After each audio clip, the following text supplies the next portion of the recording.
When I first settled into 512 Oak Avenue, I thought I'd finally cracked the code to a peaceful life. It was a cozy suburb with manicured lawns, shady trees, and that idyllic sense of escape from the city's chaos. My place was a simple three-bedroom with a tidy front yard and a spacious backyard perfect for unwinding after years in noisy rentals. The mortgage hit me hard at $2,200 a month, but hey, privacy was priceless. To celebrate, I threw a low-key get-together. Just a handful of buddies from the office, some burgers on the grill, a few cold ones, and tunes that barely carried beyond the fence. We wrapped up by 10 p.m., laughing about my wild house hunting tales. I figured I was being the model newcomer, respectful, quiet, blending in seamlessly. But then she showed up. As my last friend headed out, I spotted this woman at the edge of my driveway, arms folded, foot tapping like a time bomb. She looked mid-50s, polished to perfection even late at night, with hair that defied the wind. Her face screamed self-appointed judge and jury. My gut twisted. This wasn't a welcome wagon vibe. "Evening," she said, her tone dripping honey over venom. "I'm Victoria Langley, president of the Homeowners Association." Just a gentle nudge about our quiet hours and community decorum. The way she lingered on decorum made it clear she saw me as some barbarian crashing her perfect world. I apologized politely, explaining we'd kept it tame, but her smile was all teeth, no warmth, as she scanned my casual outfit and peered inside like she was auditing my soul. After she sauntered back to her house across the street, the evening's joy evaporated. I stood there alone, wondering if I'd unwittingly stepped into a battlefield. That nagging doubt hit harder when I scrolled through my contacts, pausing on Detective Ethan Halamy, estranged brother. We'd been thick as thieves growing up, but 4 years ago at a family barbecue, things exploded.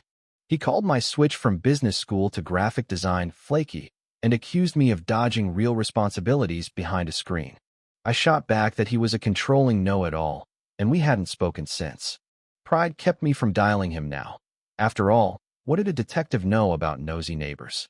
If I thought Victoria's visit was a one-off, boy was I wrong. 3 days later, an official HOA notice appeared on my windshield. My car parked 1.5 inches over the line, complete with a photo and ruler for proof.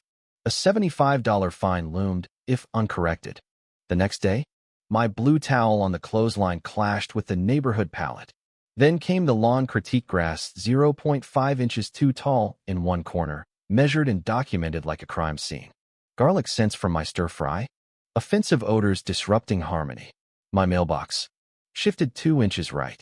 Each notice escalated, laced with threats of liens and lawsuits. Photos snapped from her window with creepy precision. I felt spied on, trapped in a surveillance state over nonsense. By the fifth one, I slumped on my kitchen floor, buried in papers, debating selling everything and fleeing. But surrendering my dream home to this tyrant? No way. Digging in, I turned to extreme obedience. I measured my parking spot with laser accuracy, snapped 30 photos, and emailed her with saccharine thanks for her guidance. Grass? I knelt with clippers, trimming blade by blade. I flooded her inbox with proof, my tone so overly gracious it skirted mockery. I added hidden cameras too, disguised as garden ornaments, just in case. Yet Victoria ramped up. On the neighborhood app, she posted veiled warnings. Suspicious goings-on at 512 OCOD visitors, erratic habits. Let's protect our values. And property prices. Likes poured in, comments buzzed with paranoia. Neighbors I'd barely met shunned me, old mister. Ramirez averted his eyes during walks. Mrs. Patel slammed her door. An anonymous note on my mailbox hissed, "Relocate. You don't belong." Isolation gnawed at me, turning every glance suspicious. Desperate, I researched Victoria online. Buried in a local paper from her old town, HOA had ousted for terrorizing seniors into nursing homes over petty aesthetics. Photos matched. She'd harassed folks with fake fines until they broke, selling cheap to her cronies. Expelled 2 years back, she'd slithered here. Quotes from victims, like 85-year-old Edith Grant. "We couldn't endure the daily assaults. Easier to abandon our lifelong home." Rage boiled. This wasn't petty, it was predatory. She'd ruined lives, and I was next. Staring at Ethan's number, our feud replayed, but this felt bigger than pride. If not me, who'd stop her? Then came her curveball. Cookies at my door, her voice syrupy. Alex, I've reflected maybe I've been overeager. This community means everything to me. But her questions probed, alone? Stressed by bills? Adjusting okay? It reeked of ammo gathering for mental instability claims. I played nice, but inside, gears turned. I rigged my yard. A blatant dummy camera blinking red, plus 3 concealed ones. Then, the bita sturdy bench in my backyard, invisible from the street, but glaring from her view. No violation, but to her control freak mind? Defiance.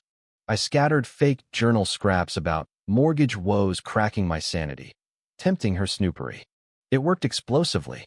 She stormed over, mask shattered. You insolent fool. Remove that eyesore or regret buying here. She vandalized the dummy cam with paint, oblivious to the real ones capturing her trespass and fury. Through a lens, I glimpsed her alone, wine in hand, muttering to a photo of her late spouse. They think I'm frail now, like in Willowbrook. But no one defies me. Silence followed, ominous. She vanished from view, but her obsession festered. I caught her glaring at the bench nightly, pacing, drinking more. At 1:30 a.m., one stormy night, thunderous pounding woke me. Cameras showed Victoria at my gate, robe flapping, screeching. Alex, that bench goes now or you're done. You're unhinged at danger. She dialed 911, voice flipping to quivering victim. Help. My neighbor's volatile, armed maybe, drugs involved. He's a loner, erratic, send help fast. Cops arrived, eyes on me as the suspect. Reports of threats, possible weaponswell search. Victoria sobbed her tale, painting me deranged over a bench. Heart pounding, I offered footage, but they brushed it off. Desperate, I asked, who's supervising? I have kin and the force might vouch for me. Detective Ethan Hale's on duty. Time froze. After 4 years' silence, Ethan pulled up, uniform sharp, face unreadable. Victoria rushed him. Officer, he's terrorized me. But Ethan halted her, approached me. Brother, long time. Jaws dropped, dynamics flipped. Alex's family, but facts first. He reviewed my videos methodically, ignoring her pleas. Footage sealed it. Her rants, vandalism, false call. MS. Langley, you're under arrest, false report, harassment, destruction, disturbance. She crumbled, shrieking denial as cuffs clicked. Turning to me. Evidence is solid. And I'm sorry for tonight and years back. Family trumps grudges. But he wasn't done. Addressing gawking neighbors. We've tracked her across town's HOA scams, embezzling fines, forcing sales for kickbacks. This opens our probe here. Gasps rippled, the web unraveled. Dawn brought revelations. Mrs. Patel hugged me with muffins. You freed us. I hid indoors from her nitpicks. Mr. Ramirez fumed over his bulldozed herb garden. She fined me $600, claimed it clashed. I'm 79. Teens shared. She reported my electric bike as noise pollution. It's silent. No one escaped her tyranny. The HOA booted her unanimously, reformed rules, funded victim reparations like Mr. Ramirez's garden redo. A week later, her moving van idled alone. Neighbors watched stone-faced. A kid whispered, "Why is she solo?" Mom replied, "Bullies reap isolation." As she drove off, a sticker mocked the entrance sign. No room for tyrants. Ethan and I shared beers on my porch, bench between us. I was wrong, your way works. Instincts sharp. We mended bridges, planning reunions. I hosted a block party. Pies, tips, laughs, real community bloomed. Sometimes, guardians of standards are the real wreckers. Evidence and reaching out, even past pride, rebuilds justice. Bullies fall when exposed. What if I'd never called? Ethan would pride have let her win. Is family forgiveness always deserved, or do some feuds justify silence? Should HOA power be curbed nationwide, or do we need more enforcers?